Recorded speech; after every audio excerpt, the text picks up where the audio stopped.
you doing? So, Hello, Sam. Very nice to speak to you today. How are you you? too? I'm good. You? How's your Yeah, week been? I've had a very good week. Very relaxing but productive week. And you? How's Yeah, school? me too. It's been kind of cold here, but it's fine. Excellent. So, do you have any thoughts on the inauguration recently and how that's been covered by different media outlets and magazines and Yeah, newspapers alike? well, thanks for the question, Sam.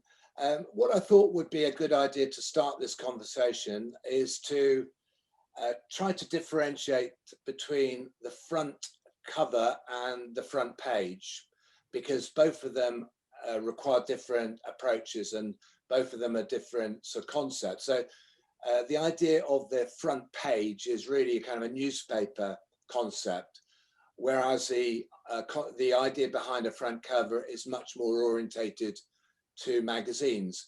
And my initial background was in newspapers. I worked on a evening newspaper and then a national newspaper.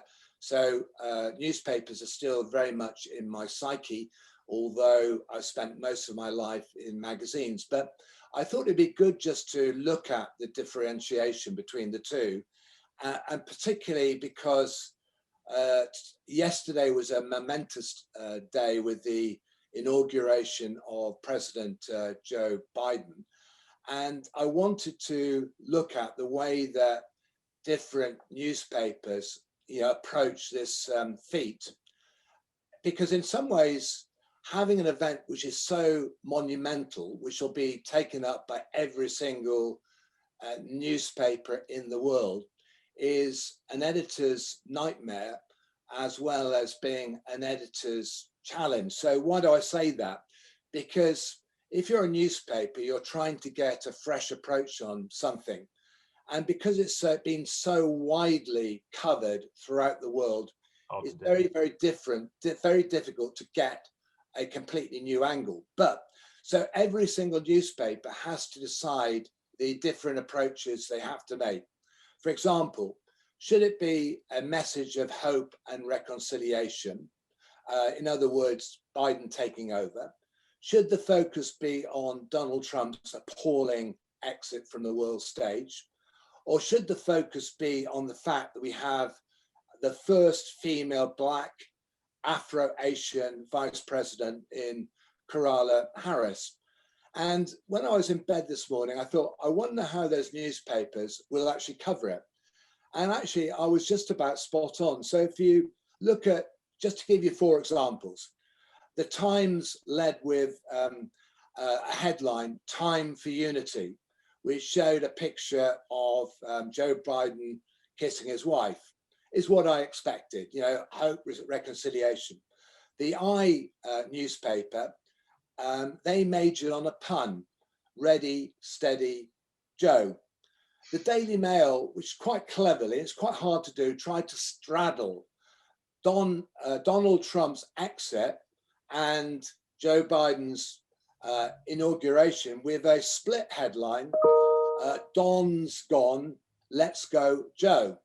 And then you had the Star, if you like, on the more tabloid end of the market, with a headline, with a caricature of Donald Trump, dressed in the Incredible Hulk gear, with the headline, Incredible Sulk.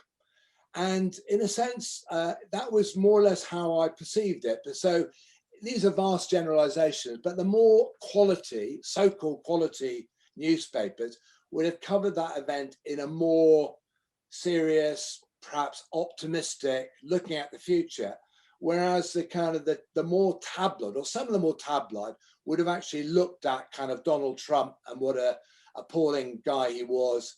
And that was obviously the Sulk's approach. But that was just one really strong newspaper item, which is obviously being right around the world. So it was really quite interesting to look at how the different approaches. And as a student, Sam, I think for you, if you're involved in a student magazine, just looking at the different ways that magazines, or different way that newspapers can approach it.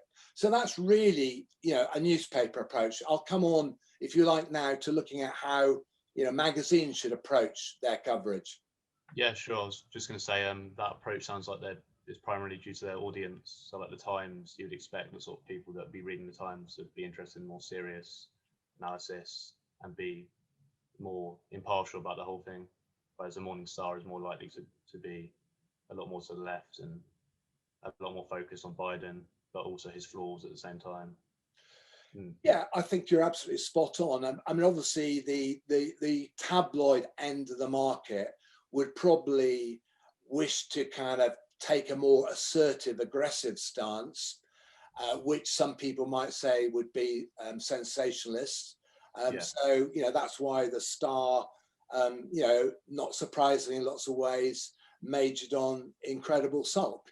It's quite a nice line. Whereas, the Guardian, the Financial Times, the Times took, as you say, a more rational, a more serious approach. But I thought it was very interesting to just reflect in one moment of time, such a major event, the inauguration of a new president, how the kind of the different approaches came out, and I personally found that really interesting. yeah, sure. So, do you think that also differs across magazines too? Yes, it does, because magazines in general, don't have the topicality of the newsworthiness of a newspaper, because their frequency is not likely to be daily. It's much more likely to be weekly or monthly, or even less frequency than that. And so they can't do hot news in the way that a newspaper can. So their approach is likely to be more reflective, more analytical. It will major very much on a kind of very striking kind of cover picture in the majority of cases. But I think what's absolutely essential is, as we talked about, I think last time, is that one size does not fit all. And it's very important for editors to actually understand their audiences. Sometimes journalists can be accused of being too formulaic, that they actually get the formulas slightly wrong.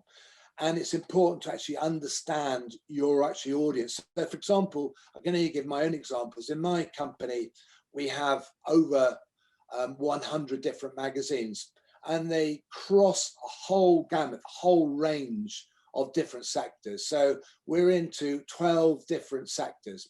On the one hand, we have a quasi-academic or very clinical healthcare, medical, nursing titles. Some of those magazines don't have a front cover image.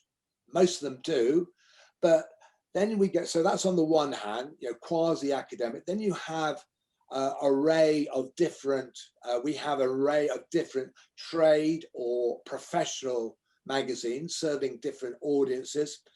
And we also have more consumer type magazines like Gramophone, Jazzwise, Songlines, the music magazines which we have in our stable. And we've got things like, Farmers Weekly, which is a weekly, and our most profitable magazine we have in the stable, which is a weekly magazine, a very iconic magazine like Gramophone, where if you look at the kind of the front covers there's a very big emphasis. It's got a very, very striking masthead. So the masthead, there's no mistaking if you actually read Farmers Weekly on a book stand, the emphasis is very much in the masthead, perhaps more so than actually the image. But what's important is, in the majority of the cases, magazines will try to look at something which resonates with its readers, and that may not be particularly newsworthy. It may be, something that the editor wants a reflective piece or analytical piece, or he just thinks this is going to interest my readers. So it's not necessarily based on news. It could be, but not necessarily. In the majority of cases, probably it's not. It's just trying to get something interesting, engaging with the readers with a very striking kind of cover in the majority of cases. I'd imagine that's probably because the incentive structure is different for magazines and newspapers. So with newspapers like the Daily Mail, a lot of the papers, they'd be trying to draw people, like on the, say in a shop looking at a newspaper section. So they'd be trying to have their front cover to draw people in with headlines, whereas magazines would have a more consistent readership. I think both newspapers and magazines are trying to draw people in.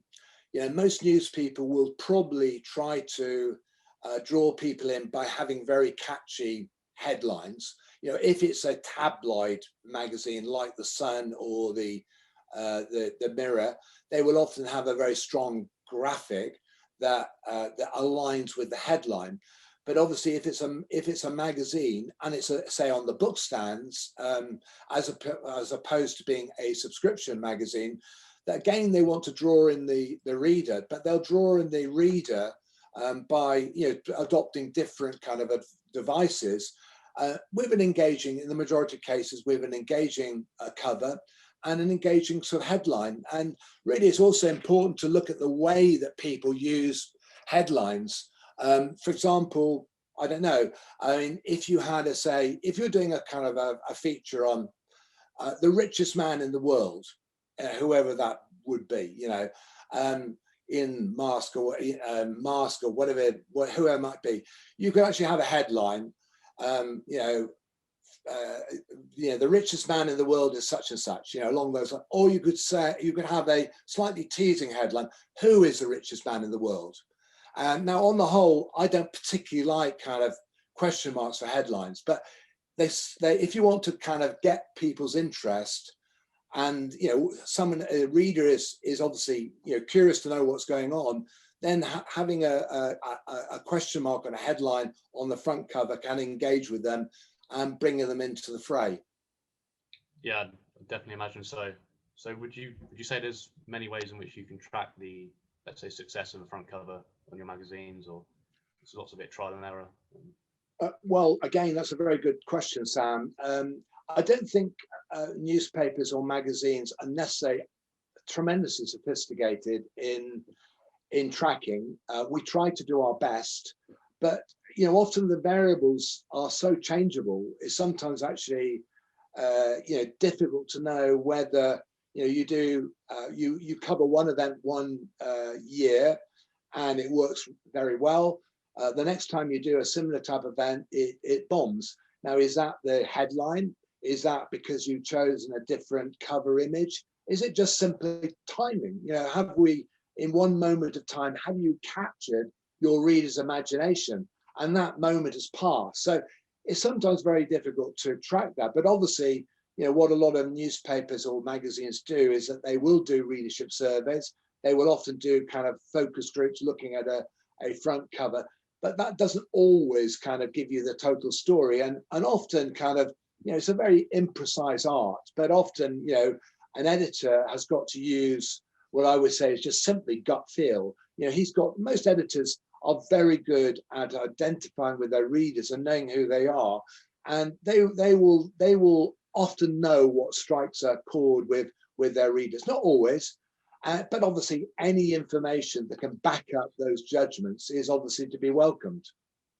So I imagine it's very much knowing your readership and staying consistent with that. That's absolutely correct, Sam. Knowing your readers is absolutely essential, and knowing the different approaches, because as I said a few moments ago, it's important to realize that one size does not fit everyone. You've got to adopt different approaches depending on who your target market is. If it's a professional group, what type of a professional group is it? What are the things that are likely to interest them? If it's if you're trying to capture a trade, your approach might be so slightly different. But it's knowing or if it's a consumer magazine like Gramophone, what are the things that strike a bell? Now, every time, say, Gramophone has a cover on Beethoven, you can do that 100 times, and our readership will go up on Gramophone because Beethoven is such a universal figure. Whatever cover you'd put on it, hopefully we have some good covers, but whatever cover you put on it, and particularly if it's been an anniversary, which it was last year, you put a cover on Beethoven and it will go up. So it's actually knowing, and obviously a lot of kind of magazines are about not having things in isolation, having some kind of hook, an anniversary or an event in which you can latch onto and portray.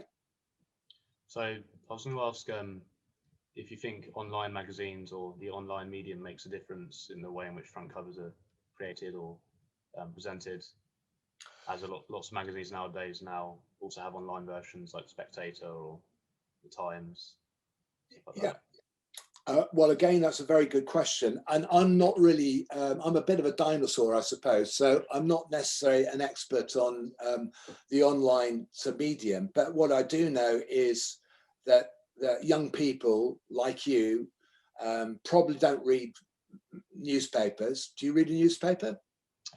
It's normally just articles. All right. And do you read a magazine? Uh, A I have a printed subscription magazine? to the London Library of Books All right. on a review of books, but Well, that's about that's positive. But most young people will read a magazine online. They won't read it, and that's where the world has spun on its axis. You know, when I was growing up, there's no such thing as the internet. You know, everything was magazines, and obviously, you know, any kind of sensible publisher has got to embrace the online world. And you know, I think the approaches are kind of are you know, and I'm not an expert on this whatsoever, but the approaches are different. You know, obviously, you know, if you take something like Mail Online, you know, Mail Online, their approach is very much writing the headlines, which they know through research, you know, resonates with the buzzwords, which resonates with their kind of readers. So you have to recognize that. So, you know, what would be, you know, I don't think it's, yeah, I don't think, you know, that doing an online magazine is necessarily the same as at all, the same approach as doing a printed version. You've got to adopt slightly different approaches and know what resonates with an online universe as opposed to a printed audience. So with your stable of magazines, would you say you've transitioned much into online editions, or like, let's say, trading magazines, such as, I think you mentioned dentistry earlier? Yeah, that's again a good question. I mean, I think that what the pandemic has done for us is that we've transitioned quite a lot into the online world naturally. Now, I've always believed I take a kind of agnostic approach as to what is really a kind of delivery system. You know, I've grown up with magazines and newspapers. That's in my, you know, my blood. So that's a world in which you know, I'm familiar with. But you know, you have to embrace the online world. You've got to actually listen to what your readers are saying. I mean, for example, Farmers Weekly, we have 26,000 subscribers. Now, most of those subscribers are print. Now we're getting more and more online subscribers. But you know, it'd be madness for us to say, look, from tomorrow, we're actually going to, you've all got to kind of subscribe online. You know, we're not going to do a print version. You know, there would be an absolute revolt. Now, one example I think we talked about last time was, I mean, I bought a magazine last year from Centaur Media called The Engineer, which is the oldest engineering title, I think, virtually in the world, been around since the 1840s. Now, they decided, and they're a public company, lots of pressures on public companies from the city because the city is not really interested in the printed magazines or printed newspapers. They're actually interested in, you know, what is sexy and here technology interests them. So they persuaded, I think, Centaur to go online only with The Engineer. So I mean, whether it is the kind of city, I don't know, but certainly they probably influenced them to some extent. So they went completely online with The Engineer, old magazine. The readers rebelled, and within a matter of months, they had to go crawling back with a printed magazine. So we bought the magazine, and our print side is still the strongest feature of that magazine. So you've got to listen to what your readers want. Now, obviously, what we've got as a publisher recognize is that people like yourselves growing up, you're going to be much more in favor of online magazines than printed magazines. And we've got to reflect that. So, you know, dinosaurs like me have got to kind of grow old gracefully. So that kind of segues nicely into, I was going to ask for your thoughts on just the, let's say, journalism industry as a whole at the moment and the direction in which it's going? Because I know a lot of people my age don't necessarily read whole magazines or whole newspapers. They kind of flip back and forth and read certain articles from certain outlets, and how you think that will affect the industry as a whole, just in the future and the way in which it goes about. Well, it's a very good question. I mean, yeah, I mean, I do worry a little bit about journalism. You know, I went through a very rigorous training. You know, I was a graduate, and in those days, graduates were, you know, much rarer than they are today. And I did 3 years National Council of Training of Journalists of indentures. You know, so I did their very, very good course.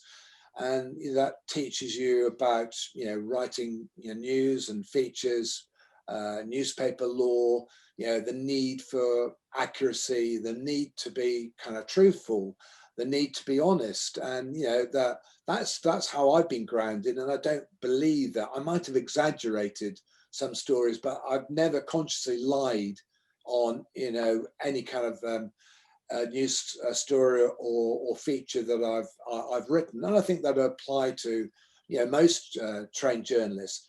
But, you know, obviously in these days of kind of fake news, you know, that, you know, a lot of people feel they can be journalists, you know, that, you know, every day people are coming out with, you know, people coming out who don't have the training, you know, with podcasts and news items that are not necessarily accurate, that are one-dimensional news stories, and because everyone feels that they can be journalists, and that does cause me. And obviously, people like Trump have absolutely kind of you know, have laid siege to the kind of, you know, the kind of integrity and honesty of kind of newspapers and magazines by, you know, his kind of vicious and, you know, nasty, you know, attack on them.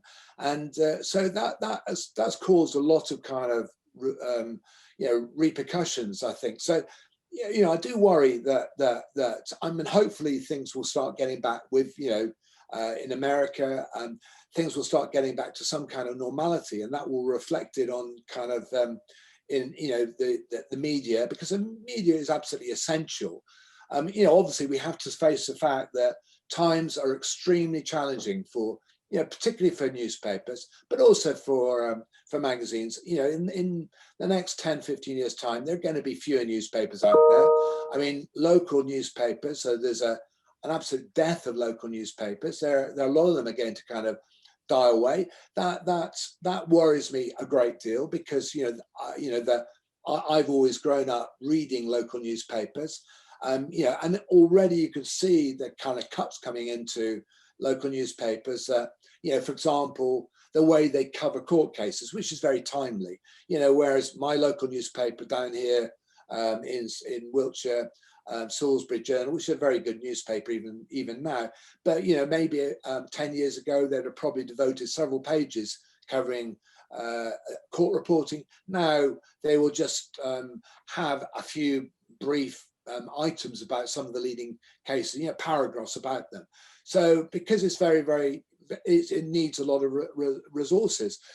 But in answer to your question, I mean, I still believe that there is, you know, great. I wouldn't have wanted to have done anything else but to become a journalist and then go into publishing. So if you're actually interested in words, if you're interested in current affairs, if you're interested in trying to reach out to different people, because it also requires diplomatic kind of social skills, then I think there's still very good careers open for journalists, because, you know, the online world is opening up all the time. So there's lots of opportunities for, you know, on the online world, if not so much in magazines and newspapers these days. But I think that still a very good career, and it's a very, you know, we do a graduate scheme. When we, you know, we're a small, medium-sized company. Last time we did the graduate scheme, we promoted to universities throughout the country. We had something like 350 applications. We gave 8 places to eight graduates. So that just sort of is still very, very popular with young people like yourselves. And actually the standard, the quality of people we're having coming into the company is absolutely amazing. You know, I mean, when people talk about young people and they denigrate young people, I see red, because that is absolutely a travesty of the truth.